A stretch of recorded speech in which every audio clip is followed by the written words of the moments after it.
Ginny, I want to open up this interview and ask you, what is Wisdom from the Woods all about? Well, thank you. Wisdom from the Woods actually begins with my own story. At a time when I was experiencing many life changes at once and feeling empty and lost. And somehow during this time, I found the courage to create a sabbatical for myself, a 2-month sabbatical in the woods of Door County, Wisconsin. What this sabbatical gave me was time more than anything else. And it gave me a sense of spaciousness, and it gave me something that I'm not sure I even knew how much I needed. It gave me the gift of silence. And it was in that silence that I had the time, the spaciousness, and the comfort to listen to the wisdom of my own heart. The experience I had on this 2-month sabbatical changed my life forever. And when it was completed, I wrote the story. I documented it. And many years later, I shared this story with my good friend, Dwayne Tremmel. And when he read it, he found in it an inner roadmap, which began to help him at a deeply disturbing time that he was going through of really heartbreaking loss and a lack of certainty.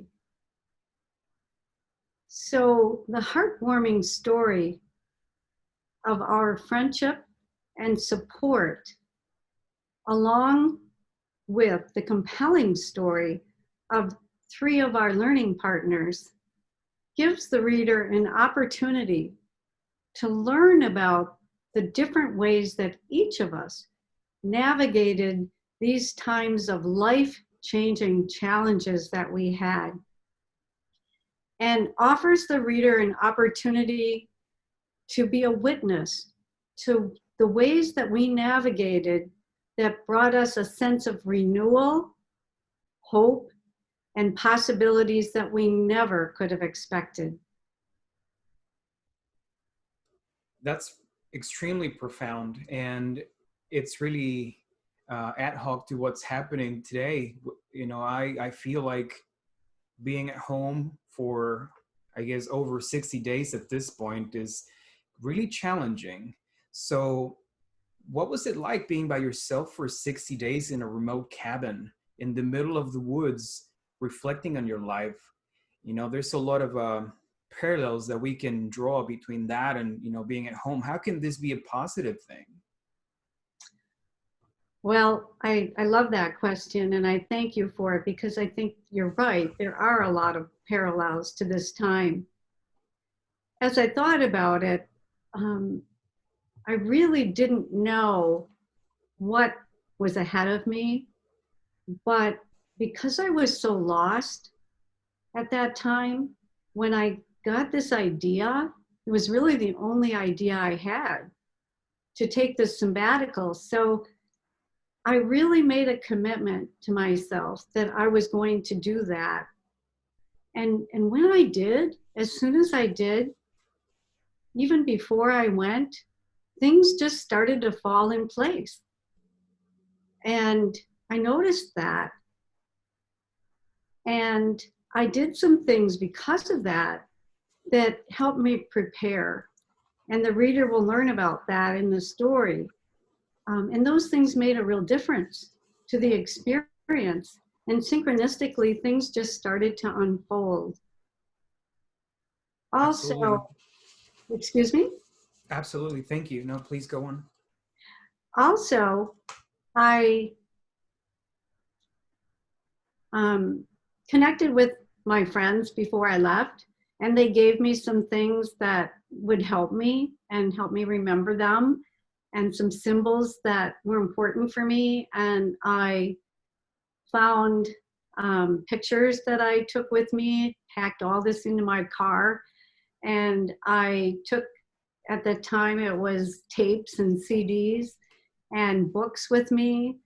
Um, and it was probably important also that I chose a cabin in the woods, because when I was young, about 10 years old, my parents built a house in the woods. And so from the time when I was a very young child, the woods became very much my friend. And so I was familiar with the woods. I'd never really been in that cabin for any length of time, but I was familiar with the woods. And so when I arrived, the first thing I did was put my books around me in a way that, again, is a familiar kind of place to be and way to be in the place. And I put my pictures up, and I put my symbols around, different things like that, that made my space familiar. But when I sat down and thought about what was ahead of me, no schedule, no really commitment for tomorrow to look forward to, I'll tell you, I was afraid. And I was like, it was us a little undone, to be very honest with you. But all I could do was really trust this process that had already begun for me and take it one step at a time. And so to say that it wasn't hard wouldn't be true. It was hard. It took a lot of courage to do this. And I had to access that courage every day of those 2 months. And it's a courage I still know well. So thank you for that question. It was hard. There were many things that intuitively helped me. And from the very beginning, all I could do was access my intuition and do what came to me, just like the idea to go there in the first place came to me. And so there were some things that I did that really helped me and started to give me structure. And some of the rituals that I did in the morning when I got up, the same way I noticed this morning when I got up. I have a ritual that I do every morning, even now, that gives me a sense of, I don't know, sort of a song for my day. But there is a funny story that I'd like to share with you. And it's something that happened about, maybe a week or two into this 2-month time. And at that point, I was, my courage was pretty strong. It hadn't been used up so much yet.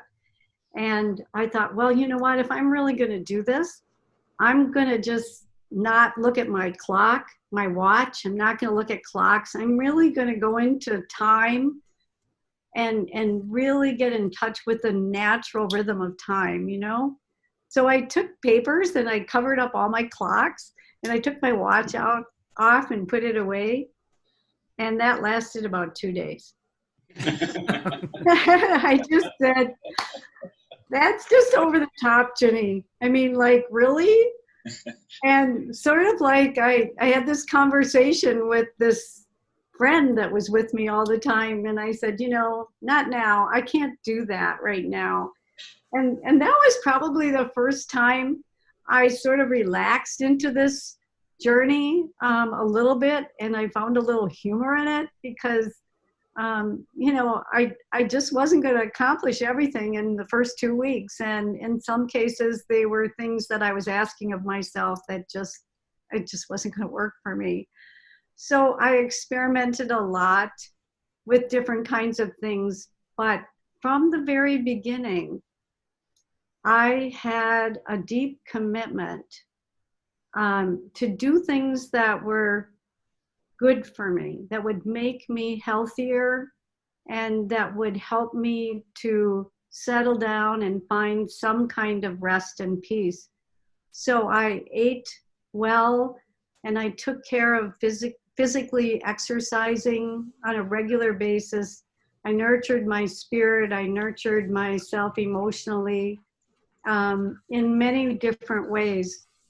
I made a commitment from the very beginning that I knew I was giving myself some special time in a way that I may not ever have again. I didn't know. And I was going to, number one, take good care of myself. And as I look back, I think that was very significant to early on in the process start to have some confidence because I started feeling so much better. I love that. Thank you for sharing. And I made myself some notes because I want to cover some of the things that you said. I would like to expand. You know, one of the things uh, you allowed yourself to give to yourself a lot. It's not that you just went to the woods and the woods gave you everything. You created an environment that allowed this to happen. And you know, our friend Dwayne will talk about how, you know, his woods was not necessarily the similar physical geographical experience, but he went into that same realm. And one of the things I would like for you to expand a little bit is not that you just went with a checklist and you said, I'm going to go and just mark all of the things up, and then I'm going to come out with a certain outcome. You went in and you had to let go and connect to that intuition that you mentioned.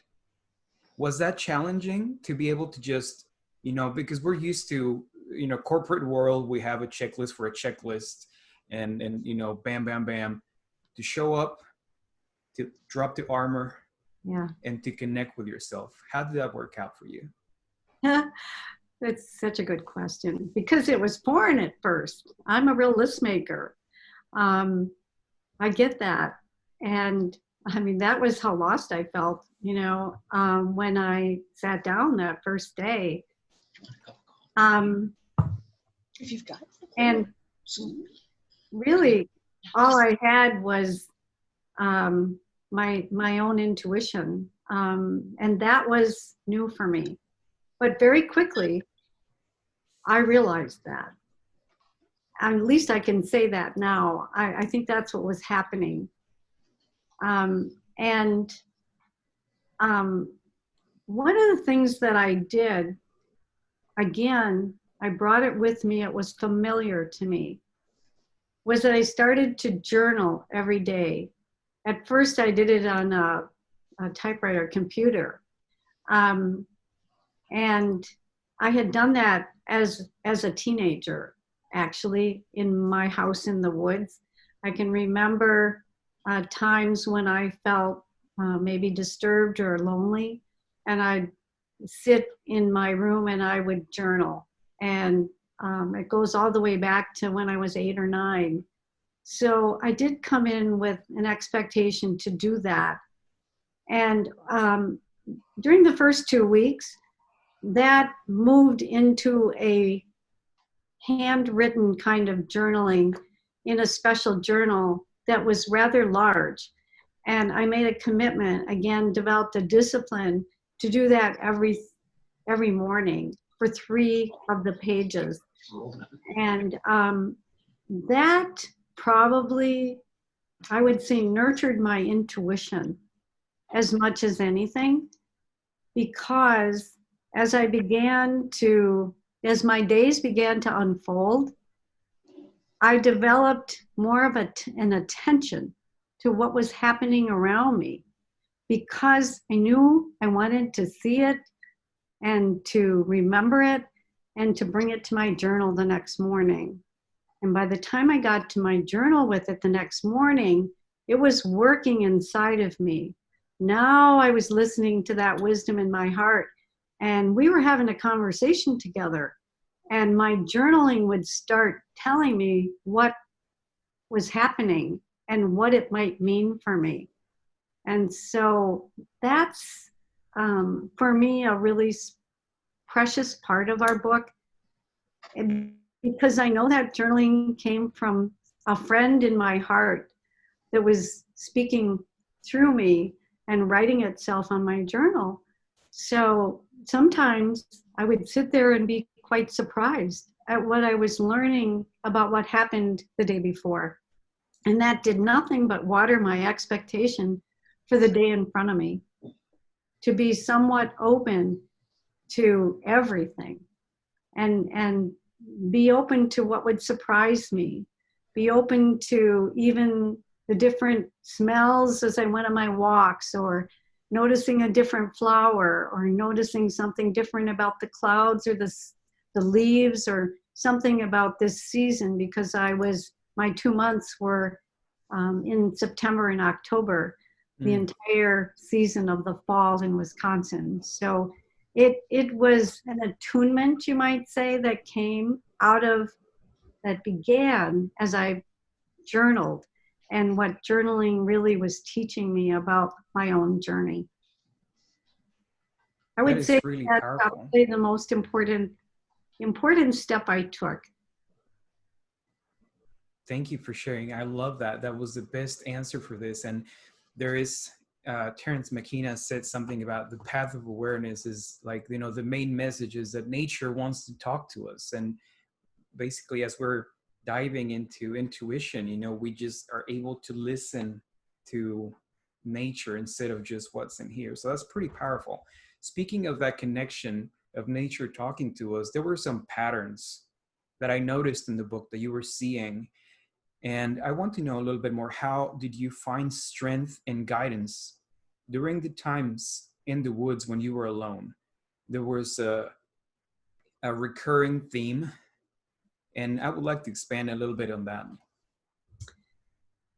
Well, as I mentioned, when I was young, 8 or 9, my parents decided that they wanted to leave the neighborhood that they were in, and they wanted to build a house in the woods. And it was one of the happiest times I remember in our family. My mom was so excited, and my dad would take me with him to see the builder almost every day, and we became good friends. And I started getting familiar with the woods. Now, when I moved out there, like about the time I was 10, my life changed in ways that I didn't expect. This woods was on the outskirts of our community. And at that time, there was only one road to get there. And on the other side of our house was this large field that kept our woods home quite far from our community. So when I would come home from school, I felt alone and isolated. And it was hard for my friends to come and see me. They couldn't just walk to see me, they'd have to get a ride. So I spent my I spent much more time by myself than I had when I was in a neighborhood. Well, I had a dog at that time. I always had dogs growing up. My dog's name was Corky. And when Corky arrived at the woods, Corky was in seventh heaven, because wow, Corky could run all over that woods and do whatever he wanted. And so I looked at Corky and I said, well, guess what? You're my best friend. And let's go find the woods. So we did. We started to take long walks through the woods. I was just a young girl, 10 years old. And I started to notice everything, because Corky was chasing rabbits half the time. And I started, watching where Corky was running and noticing all the new plants of the spring. And I started to see the trees as my friend. And then eventually in the woods, I discovered a tree house, a platform on one of the high branches of the tree. And I climbed that tree and I sat on that platform, and I felt some change going on in me when I did that. I felt like I was like one with the sky, the clouds. I was higher than everything else. And there's something that happened in me, um, in which I discovered this voice that's going on inside my heart. Even the wind started to have a voice for me. And I started to, during that period of my life, when things would get confusing for me, I'd take it to my treehouse and I'd sit up there and talk to the wind. And so I think that when I started walking through the woods, At this time in my life, and at this time I was about to turn 50 years old, I was familiar, and the trees did talk to me, and I was familiar with that. The wind did talk to me. I was familiar with that. And so it rekindled that same experience that I had when I was young. And I would have to say that the experience I had with that very soon upon arriving gave me a sense of confidence. And it started to, I would say, water and nurture that capacity for me to listen to those whispers that were coming to me from the trees, from the clouds, from the flowers, anything that was unusual. I would start to notice it and take it to my journal. And then even my journal began to speak back to me.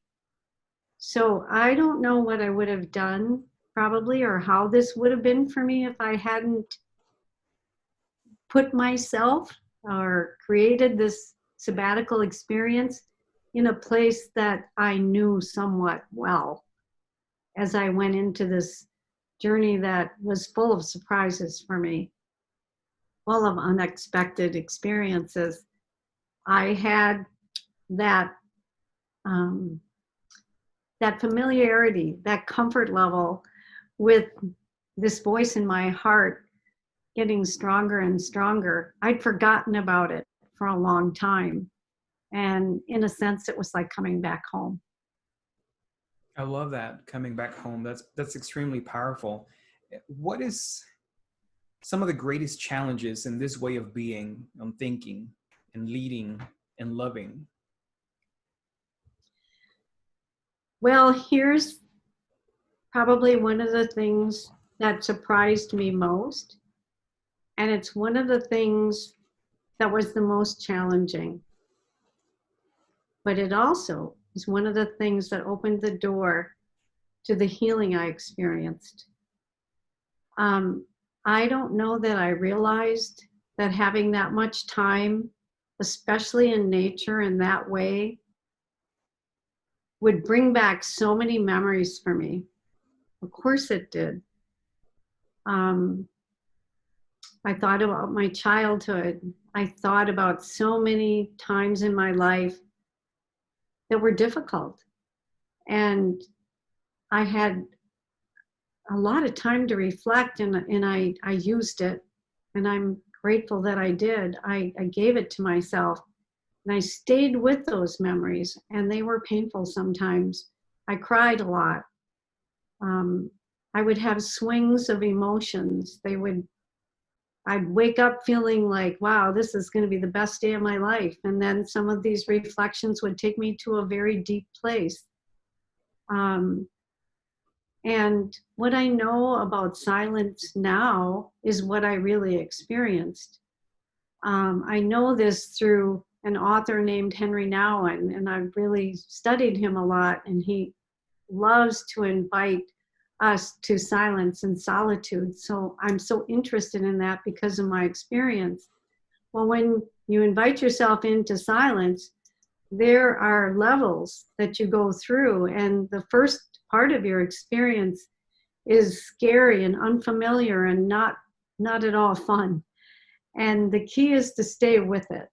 Well, I didn't have anywhere else to go, so I stayed with it when I was experiencing this. And over time, I started to meet this gentleness inside of myself, this gentle presence that every day, no matter when I went there was this sense of just incredible love, a love that would never end. No matter what story I was living in and remembering and working through, I would meet this gentle, everlasting love. And I began to find myself, I would say, relaxing or letting go so much that I was starting to move into this gentleness of my own spirit.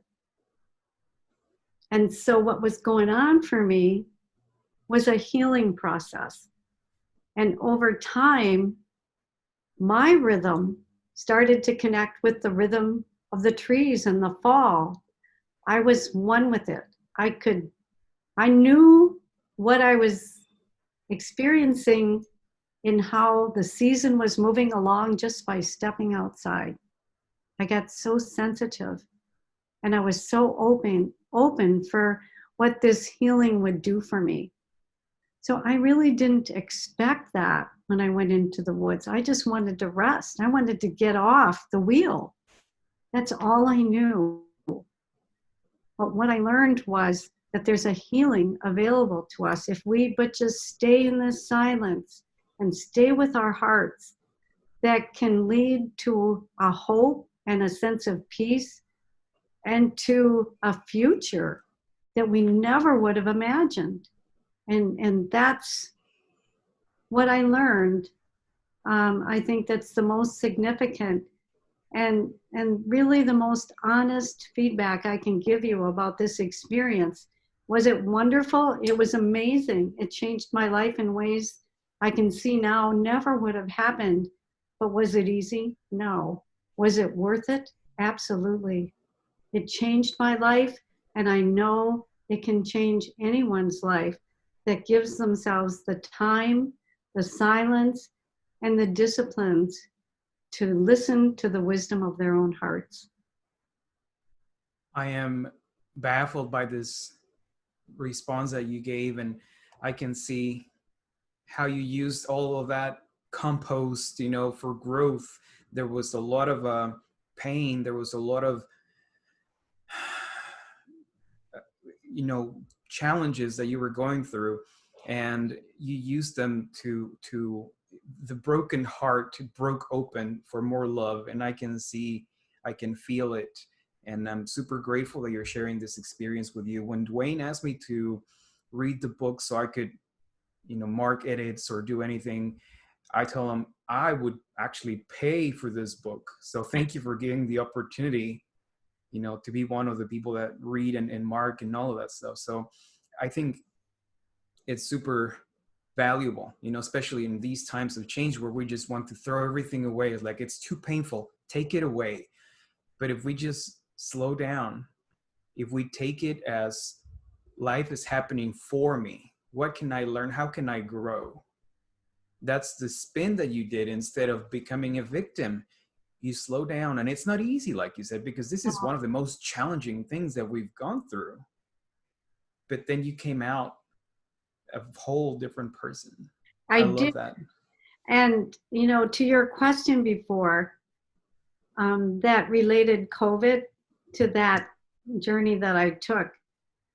I think I called the COVID experience the great pause, because that's basically the gift we were given in this time of being home and not necessarily living by the schedule that we were used to.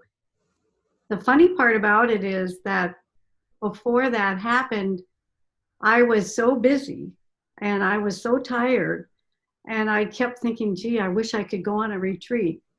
And then suddenly the stay-at-home orders came, and there I was, only it wasn't the same kind of retreat that I had in mind. It was very different. It looked very different. But I realized early on that in many ways it wasn't different. And I think I'm not alone in finding myself doing a form of life review during this last several months. And one of the things that now I'm wondering, and I just want to share this question with others, is there anything that I'm experiencing in this time that I'm actually appreciating and enjoying? Is there anything that I've come in touch with as I reflect that I think I want to do differently when this changes? And I am coming into touch with that I don't really want to go back to normal the way it was. That I'm getting in touch with some things that I needed to get in touch with because I've had this pause. And there'll be some things I'll change. on the other side of it. So I think that there was some kind of a poll taken, and I think it was a majority of people said that they didn't really want to go back to the way it was. And so in that, I started to wonder if some of the gifts I received during my sabbatical in the woods, some of the same kind of noticing, some of the same kind of connections with our hearts, maybe a connection to what's most important in our lives, was getting some watering during this time of COVID, what I call the great pause. Totally agree. Totally agree. And I am a really industrious person. I work a lot, and whenever all this happened, it was actually taken as a, like, I'll take it. It's a gift, Instead of, one of my teachers said, one of the secrets of life was to reject nothing. So how can this be used to grow us? And, like you said, rejuvenating and all of that. So, Right. you are a different person today.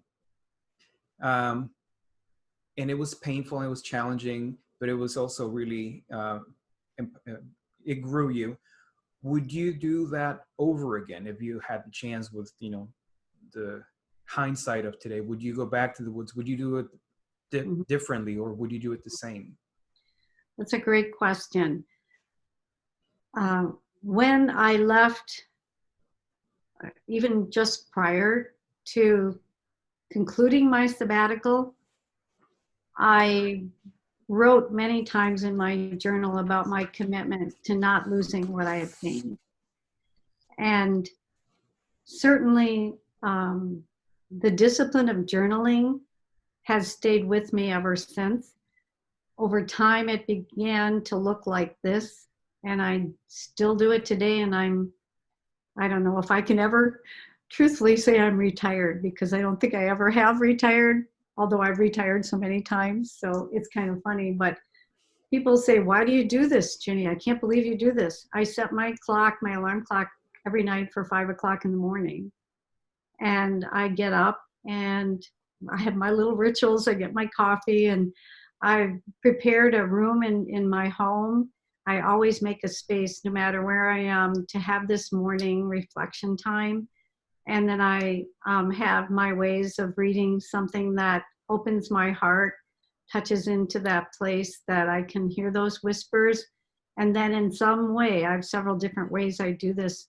I journal every day. I do this. There's a lot of time I just sit and reflect, notice what's in my heart that day. But I do that almost every day. And when I don't do that, it's not the same kind of day. I lose something from the very beginning. I lose that sense of being in my treehouse on that platform, that sense that there's something that um, that something's holding me and with me all day. And that connection is watered every morning. Another thing that I've done, which is a little different than what I did in the woods, is that I connected over time with a very dear friend, and her story is actually in our book, and that's Deborah Welch. And she too has a strong disciplines of silence in her life and retreat-like time that she creates for herself. And the two of us for over 20 years have come together in a like 3 to 5 day retreat time. And we have a certain process now that we do. We'll walk for so many hours a day, maybe a couple hours. We'll be walking and talking together. And then we'll always create some kind of a meditation. And then always in the morning and the afternoon and the evening, times of silence for us to listen to our own hearts. So we've done that over 20 years. And that has been a very intentional way for me to take time, look into my heart, see what's calling me, hear it. It's made such a difference in my life, even just recently over the last year. It was such a source for me to hear the wisdom in a way that helped me make a decision I didn't know how to make. So each of us would say that these dedicated retreats have intentionalized our work, our life, and have enhanced our capacity to love, our capacity to forgive, and has led us to opportunities again that we never would have seen without the time we take together. And then we nurture that between each other on phone calls in between these two retreats, or maybe email messages. So that's one way I've done it. And then one other thing I did for myself that I want to do again soon, even before this book is published, is I took a silent retreat for myself, maybe about 7 or 8 years ago, in a hermitage that isn't very far from where I live. And that's on a piece of land very familiar to me again, because it has all these creeks running through it, springs they're called. 7 springs, I think it is, run through this land. And when you go down the hill, there's a labyrinth that's in the grasses of this property. And I can walk the labyrinth every day, a practice that I really love. So that's something I'm going to do again very soon, is to take 3 to 5 days of silence for myself as my way of setting the intention for this book, and that it can be a gift to those who read it in the ways that source that I have found in my heart can also be found by those who read this book, and that they can be inspired in the ways that speak to them, to find the kind of hope and the kind of renewal and the ways that they can open to think differently, as you said, to live in new ways, to lead in new ways. What an important time to access the wisdom that we have within us at this time of leadership. And more importantly than anything, to love in a greater capacity than they ever knew was possible. That's huge. That's huge. And it's actually a great segue for another thing that I wanted to ask you. If somebody feels alone on their journey right now, you were mentioning some things they could do. What are some other advices, like a piece of advice that you would give to somebody? Because as you are separating yourself from status quo, as you're moving into the totality of yourself, it can feel like a lonely path. What advice would you give to somebody going through this? That's a question I really love. I'm not young anymore. I'm 73. And one thing I know is if I'm given the gift to live longer, that can feel even lonelier sometimes because life changes so much. One of my favorite parts about our book is the heartwarming story that emerges between Dwayne and me. We really never had a chance to know each other, even though we saw each other for many years at some conferences we attended. And it's no less than a miracle to me that we connected the way we did so many years after those conferences in an email message that I wrote from my heart at a deeply difficult time, loss of a neighbor and friend. And that Dwayne, for whatever reason, reached into his heart and wrote like a 2-line message back to me in a way that was just what I needed when I got home from the funeral that night. And I just couldn't believe it. It just was just the water I needed. And I wrote back to him, and then he wrote back to me. Well, we began to develop a trust in each other, and we hadn't seen each other for years. And this was just through email messages. Well, over time, when I knew that he was experiencing something really heartbreaking and difficult, and we were building that trust between us, I thought about what I had written after my sabbatical in the woods. I thought it would help him to have it for some reason. I thought he'd kind of know what's most important to me if he read that. He was kind of looking for ways to get to know me better, and I thought that would probably be the best he could have. And maybe somehow I would help him. But boy, I sure was surprised when he read it the same day he got it. and got back to me right away and said it was helping him already. It was an answer to prayer. Well, that led to our continued connection together. And we read books together. I have this thing I sort of believe in about myself. I think I'm intuitive about whether a book might be helpful to somebody. So I would send Dwayne books, and I still do. It's something that gives me a lot of joy because not all the time, but most of the time he says, boy, just what I needed. And then we'll read some of those books together. And we continue to write those email messages about what's happening in our own hearts, what's happening in our days. They're really a form of journaling, is what they are. But when we can do that, no matter where I am, when I can have a spiritual connection like that in a trusted friend like Dwayne, I never feel alone. And it can get very lonely sometimes when, I don't have a workplace to show up to every day. I'm in a different time in my life.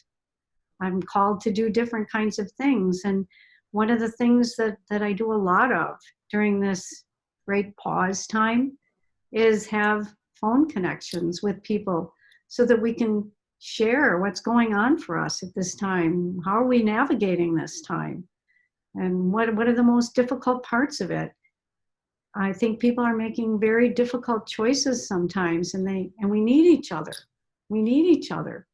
So, the way that I like to talk about it is if I can take somebody's hand, somebody will give me their hand, then I'm not so alone, no matter what I'm experiencing. And especially if we can share what's in our hearts and we can connect in with this journey of this precious life we've been given, no matter what's going on around us. Every day that we're given is a blessing, is a gift.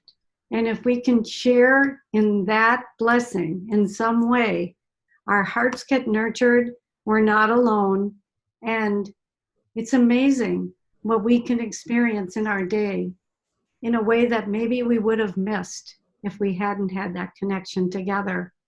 So I find ways to have those kinds of connections in my life. And I have to tell you, that has made the most significant difference, especially during the hard times. And there have been many. I mean, I didn't just leave the woods and everything was perfect from then on. No, not the case at all. There were many hard times, and there will continue to be many hard times. And this COVID time is a hard time. But I know I'm not alone in it. Thank you. That's super, super incredibly helpful because, we can be surrounded by a lot of people, but we feel alone. And it's about feeling seen, allowing that your heart to be seen, your heart to be heard. It's super, super important. So Luis, I'd say one other thing. Tell me. My morning time, that time when I connect with my own heart, and I remember to really care for myself in that way and get in touch with that love that's in my heart.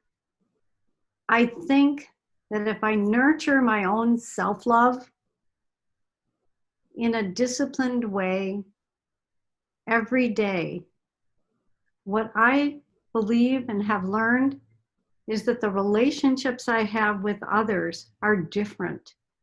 They're more full, they're more filled with synchronicities, surprises that can show me, I want to say, where this force field is.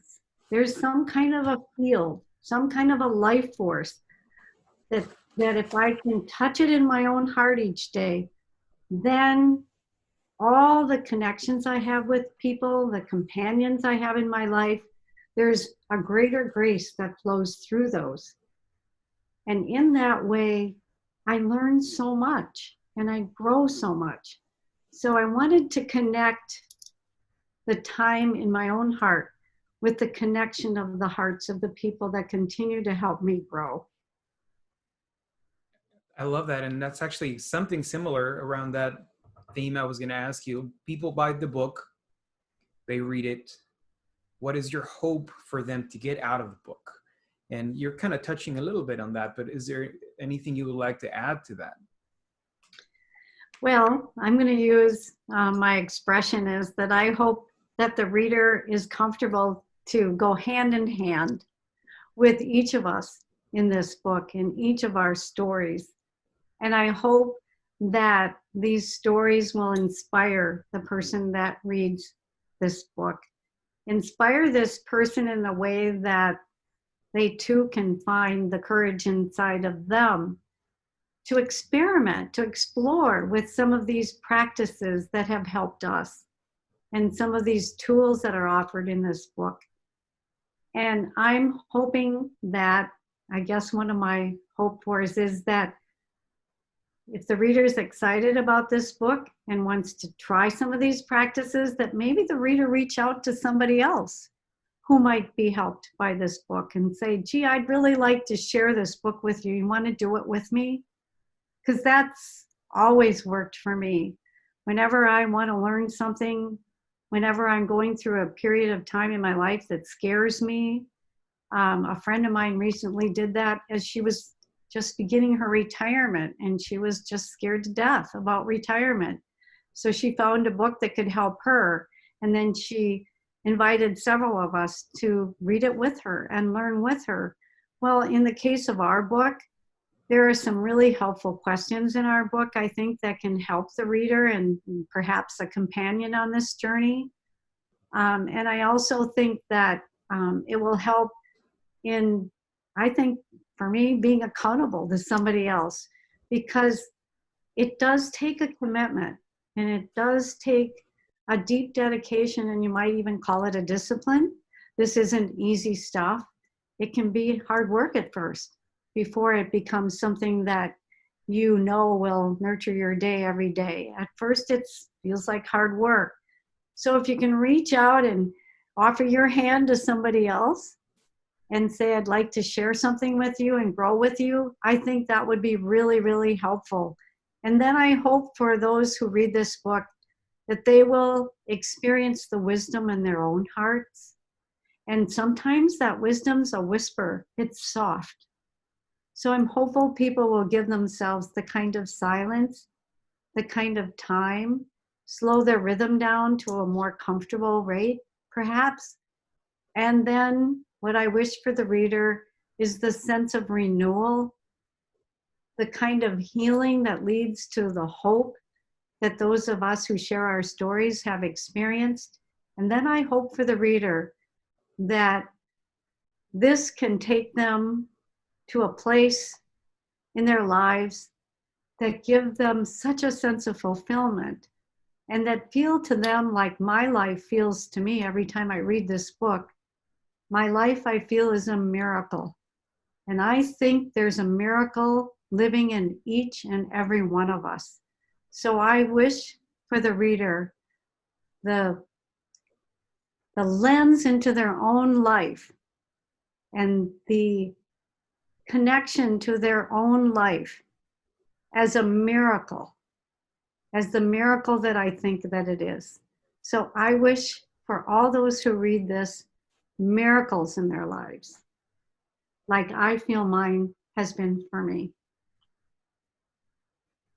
Thank you. I really appreciate all of these answers, and I hope that everybody that buys the book is able to get that and take it deeper, take it whatever they need to take it to, and expand and grow and be able to just drop the stuff that doesn't serve us anymore, being able Right. to let go and let in and just expand, because every opportunity that we have is an opportunity for awakening. So super grateful for this chance to connect with you. You know, some years ago, and I talk about this in my story in the book, I was gifted with a magnificent therapist.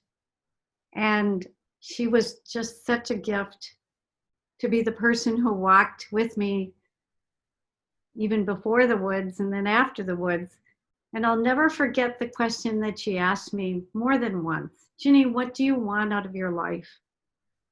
And what came through me each time she asked is, I just want to love and be loved. I just want to fully love and fully be loved. And as I look at the impact through my life after my time in the woods, and I realize the importance of forgiveness and self-compassion and listening to the whispers in my heart, I begin to see how the gifts that were given to me in that sabbatical in the woods were seeds in my life. And that I learned in the woods how to nurture those seeds over all these years. And I'm not there yet. I'm not totally at that place where I can say, wow, I'm healed and everything's perfect. But I know how to get there. I know how to get there. And so I just want to say that there is that depth of fulfillment that can live in our hearts over time if we just follow those whispers in our heart that will lead us to places, to work, to connections, and will lead us to that greater way, that greater sense of what it means to fully love and fully be loved. So if there's anything I could give to anyone listening to this today, this is it. Thank you. That feels really expansive, feels warm, and feels really good. Thank you for sharing this. Thank you for sharing your experience and your time and that love that you're talking about. Thank you, Louise. It's been a pleasure to be with you today. You filled my heart. Thanks.